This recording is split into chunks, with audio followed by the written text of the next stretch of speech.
yang membedakan dari MTS Pakis yaitu tentang pembiayaannya. Satu, pembiayaan dan sistemnya, karena sistem sekolah di sana itu tidak ada pembiayaan sama sekali.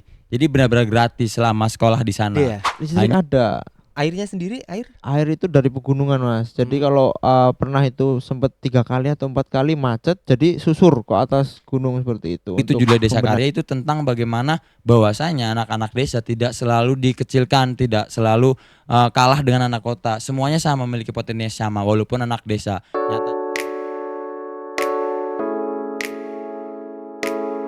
Pendengar dan pemirsa RRI Purwokerto, senang sekali saya Yanuar Adi bisa hadir kembali untuk menemani Anda. Kali ini kita ada di podcast Tarik Mase, informasi seputar Banyumas dan sekitarnya.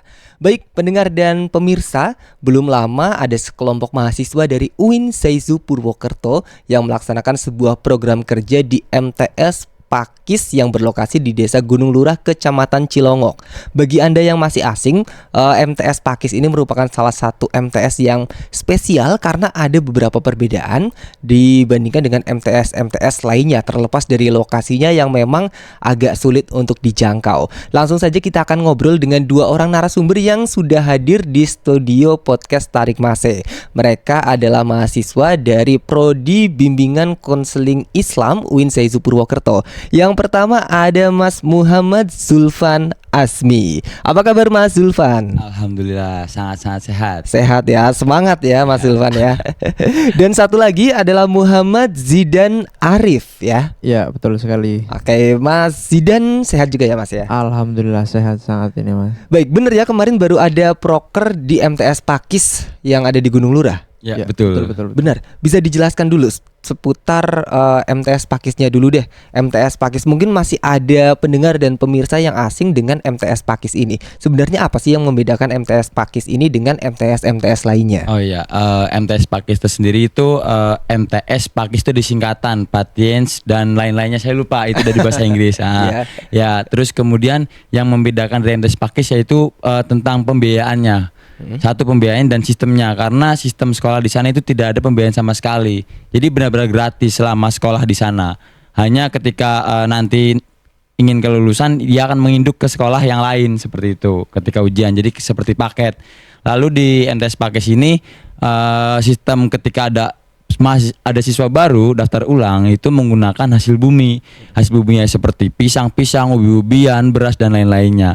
Hanya saja lewat hasil bumi tersebut nanti akan dimakan bareng sama anak-anak yang daftar ulang juga sama wali murid. Nah, dengan itu sangat membedakan sekali bahwasanya pendidikan yang diberikan dari MTS Pakis itu semua kalangan dapat masuk, termasuk masyarakat yang termarginalkan seperti itu, karena memiliki keterbatasan untuk masuk seperti adanya uang, SPP ataupun seragam lainnya. Sedangkan di MTS Pakis ini tidak sama sekali, karena yang di bawah hanya pendidikan seperti itu. Tadi membayar dengan hasil bumi, jadi panen dari masyarakat sekitar yang digunakan untuk bayar sekolahnya, Ya, SPP-nya ya istilahnya betul gitu ya. sekali ya.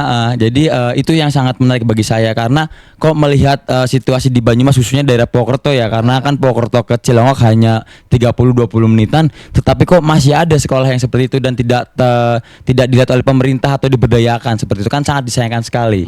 Oke. Baik, Mas Zidan. Ya. Seperti apa proker yang kemarin dilaksanakan di MTS Pakis ini, Mas? Ya, sangat menarik, dan dari kami sendiri sebagai pengurus himpunan itu sangat semangat sekali, karena kan ini adalah salah satu program kerja dari salah satu departemen yang ada di himpunan, yaitu Departemen Luar Negeri, yang mana tupoksinya Departemen Luar Negeri itu bekerja sama dengan lembaga atau pihak-pihak di luar kampus seperti itu. Nah, salah satunya ini ada proker pengabdian. Nah, setelah kami survei berbagai tempat di Kabupaten Banyumas, bahkan di Cilacap juga sempat kita jangkau, kita survei ke sana, dan ternyata memang yang paling cocok untuk kita lakukan pengabdian itu di daerah Pakis itu sendiri, karena ya melihat seperti tadi yang telah dijelaskan Mas Julpan, itu di sana memang sangat-sangat membutuhkan dari volunteer seperti itu untuk mengajar di desa sana seperti itu. Oke, baik. Balik lagi ke Mas Zulfan nih. Tadi kan disampaikan bahwa hanya sebenarnya 30 menitan gitu ya dari Purwokerto. Tapi akses ke MTS Pakis ini susah nggak sih, Mas?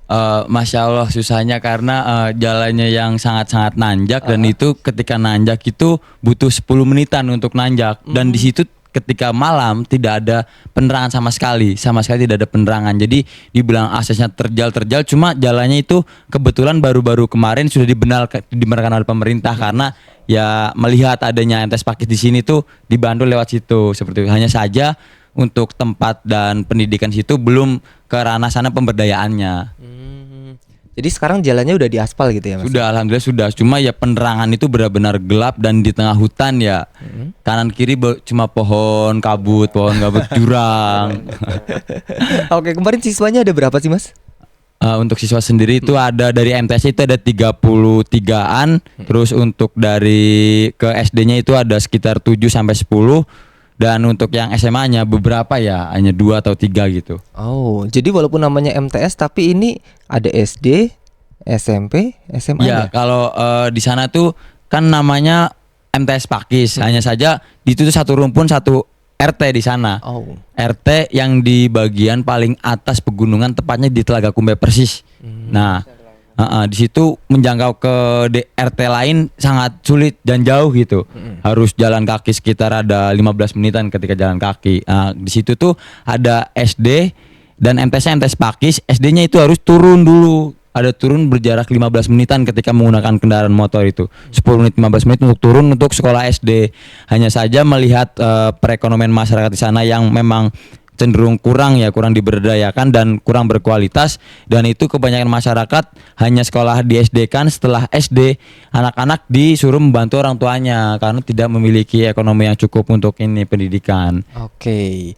Mas Zidan, kemarin pengalaman pas ada proker di MTS Pakis itu seperti apa saja mungkin kegiatan-kegiatannya? Oh iya. Yang pertama mungkin menjadi pembelajaran untuk pengurus kami sendiri ya, karena emang kita itu terbiasa hidup di kota, terus kita harus melakukan pengabdian dan itu 1 minggu full tanpa adanya jaringan internet seperti itu. Nah itu Gak ada sinyal? Gak ada sinyal sama sekali, Gak ada Mas. internet atau gak ada sinyal? Beda soalnya. Gak ada internet sepertinya, gak ada internet, dan kalau mau masuk ke jaringan itu kita harus pasang wifi seperti itu. Kita nyambung ke rumah warga, ada beberapa warga yang mempunyai wifi di daerah situ, kita nyambung, bayar voucher seperti itu. Nah itu baru kita bisa akses. Itu yang pertama. Terus apa ya, dari kami pengurus sendiri itu dapat pembelajaran banyak. Itu masak sendiri, terus kita tidur di sekolah tanpa kasur, kita masak di situ, terus juga beberapa kali air mati, lampu mati seperti itu. Luar biasa sekali, kayak wah, survive gitulah. Tapi listrik ada ya? Listrik ada. Airnya sendiri, air itu dari pegunungan Mas. Jadi kalau pernah itu sempat 3 kali atau 4 kali macet, jadi susur ke atas gunung seperti itu untuk membenahi airnya itu. benerin sendiri airnya? Benerin sendiri. Jadi itu memang swadaya dari masyarakat yang bikin kayak selang gitu ya, Ya, mengalirkan air. ya. Nah, jadi pas macet teman-teman yang Naik. benerin sendiri Ya, buat betul. naik. Oke, kemarin berapa sih dari himpunan mahasiswa BKI ini? Oh, dari kami itu pengurusnya itu ada 33 dan alhamdulillah ada yang berangkat ke sana semua. Tapi ya seperti itu, kayak kan kemarin ngepas pas kita itu hari UAS terakhir seperti itu, pemberangkatan itu. Jadi ada beberapa mahasiswa yang hari kedua itu pulang tapi balik lagi sorenya seperti itu, Mas. Oke. Baik, Mas Zulfan, selama menjalankan proker ini ada pengalaman menarik nggak yang bagi Mas Zulfan tuh nggak terlupakan banget deh? Banyak sih pengalaman menariknya. Salah satunya ketika perpisahan dulu nih. Ketika perpisahan kan, karena bagian saya selama seminggu itu ada materi pembelajaran formal buat anak-anak SD. Saya dijatahi SD, anak dari umur kelas 1 SD sampai kelas 5. Nah, di situ tuh saya mengajar, tahulah bagaimana mengajar anak SD. Dan yang paling mengesan itu ketika terakhiran saya diberi Apa itu, gelang dan cincin dibuatkan sama anak SD di terakhiran. Nama anak SD itu Naya. Ketika kan karena kedekatan emosional saya udah terbuat ya, ketika siang terus anak-anak SD Mas Zulfan ngaji sampai di akhir mereka merasa kehilangan, dan ini Mas Zulfan saya kasihkan gelang, tapi jangan bilang ke kakak-kakak yang lain ya, takut iri. Itu kan rasanya kan terenyuh sekali ya. Itu baru satu, itu kada kedekatan emosional saya. Terus yang kedua, ketika tadi benar katanya air mati, saya susur sama 3 anak maghrib hujan-hujan ke gunung, hanya modalkan senter. mati lampu posisi, dan itu sangat nikmat sekali sih saat menantang, saat menikmat dan melatih survive karena kan airnya mati. Itu 1 hari belum ada yang mandi. Kebetulan 30 anak itu. Terus kayak saya cari di sana, terus ada yang kegigit lintah, ada yang hampir guling.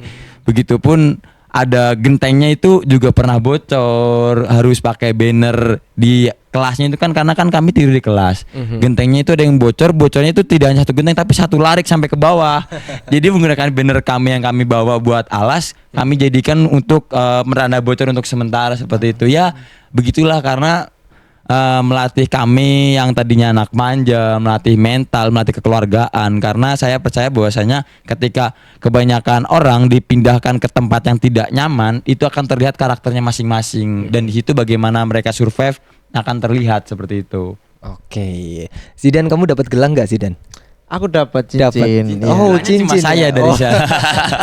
Sombong. Aku dapat cincin juga. Oke, Zidan, kemarin contoh proker yang dilaksanakan oleh KBI ini, BKI ya, di MTS Pakis seperti Iya. apa?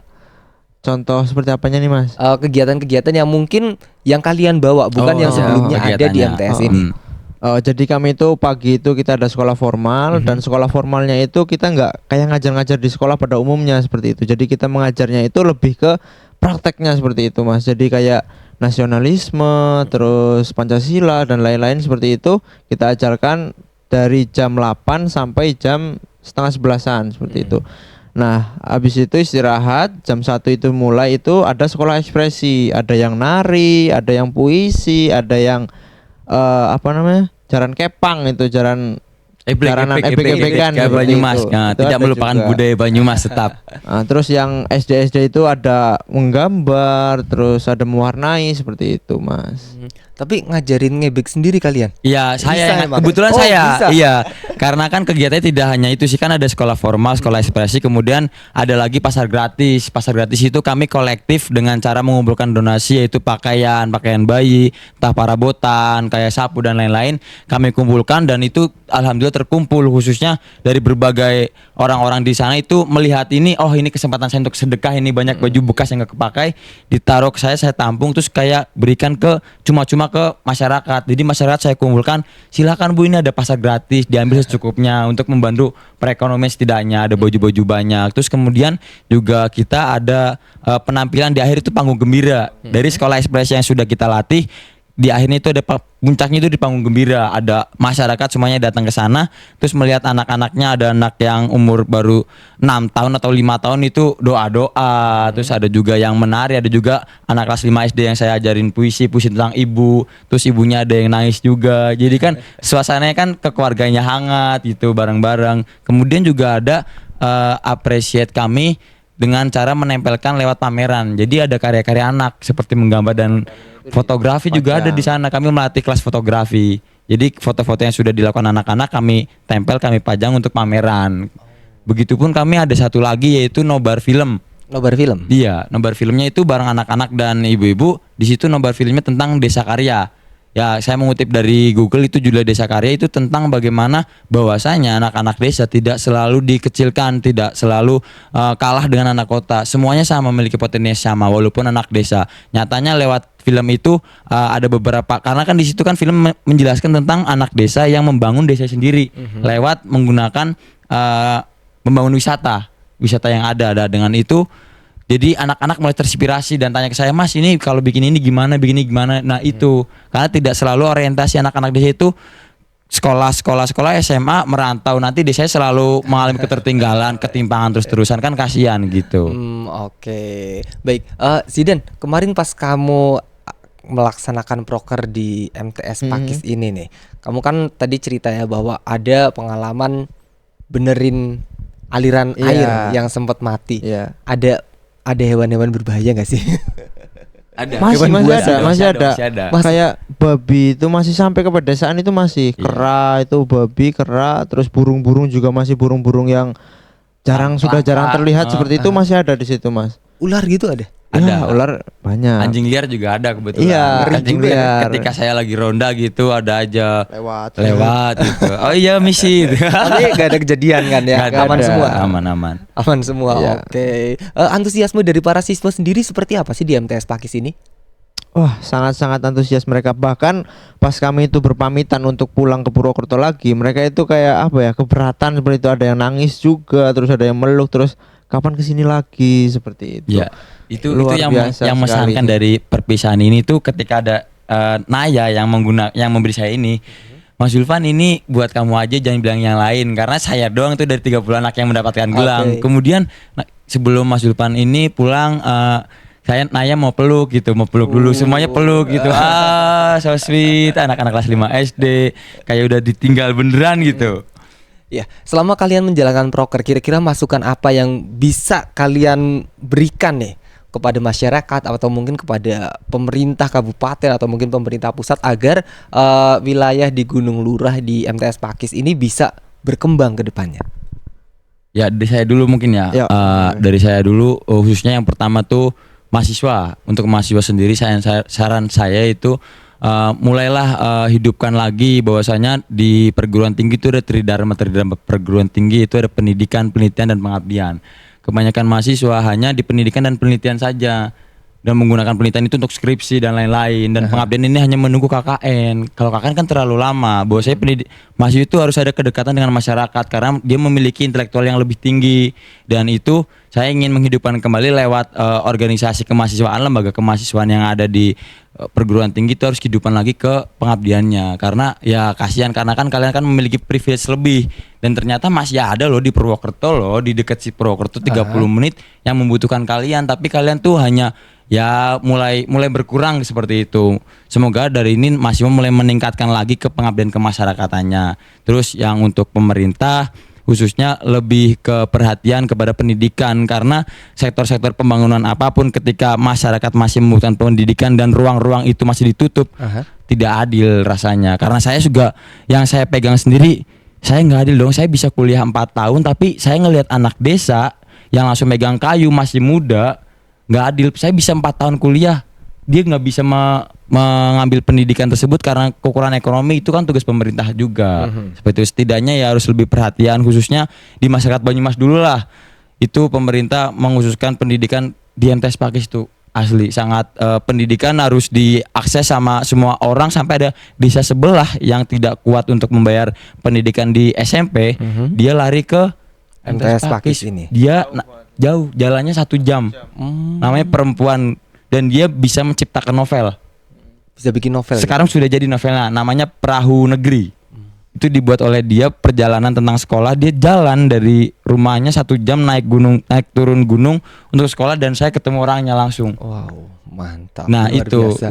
untuk pemerintah lebih perhatian sih, karena ya kita tahu sendirilah bahwasanya pendidikan harus diakses sama seluruh orang. Oke, ketika ada pendidikan negeri pun itu kadang masih ada seragam, masih ada uang sodako, uang pangkal dan lain-lainnya. Itu kan juga memberatkan untuk masyarakat yang termarginalkan, masyarakat bawah yang penghasilan hanya menggunakan hasil tani. Oke. Seperti itu. Baik, kalau Zidan, Kalau dari saya mungkin sedikit menambahi dari Mas Zulfan itu untuk pemerintah agar apa ya, memberikan fasilitas kepada mereka, karena kita tidak bisa dipungkiri kalau siswa-siswa di luar sana itu bisa memiliki fasilitas yang lengkap, tapi dari mereka itu sama sekali belum terfasilitasi. Itu kan ya tidak adil lah seperti itu, melihat mereka di sana itu ekonominya itu terbatas seperti itu, Mas. Jadi ya sebisa mungkin pemerintah segera melirik kepada mereka, memberikan fasilitas baik itu kendaraan ataupun fasilitas-fasilitas belajar dari mereka seperti itu, Mas. oke baik, dan terima kasih atas kehadirannya buat podcast kali ini Mas Zulfan dan Mas Zidan, dan mungkin kapan-kapan kami undang lagi ya kalau ada proker-proker yang menarik lainnya, dan semoga khususnya buat siswa-siswi di MTS Pakis ini bisa terus berkembang, semakin banyak yang perhatian ya, nggak cuma dari BKI dari UIN Purwokerto saja. Oke. Baik pendengar dan pemirsa RRI Purwokerto, tanpa terasa kita harus mengakhiri kebersamaan kita di podcast Tarik Mase, informasi seputar Banyumas dan sekitarnya. Saya Yanuar Adi pamit. Wassalamualaikum warahmatullahi wabarakatuh.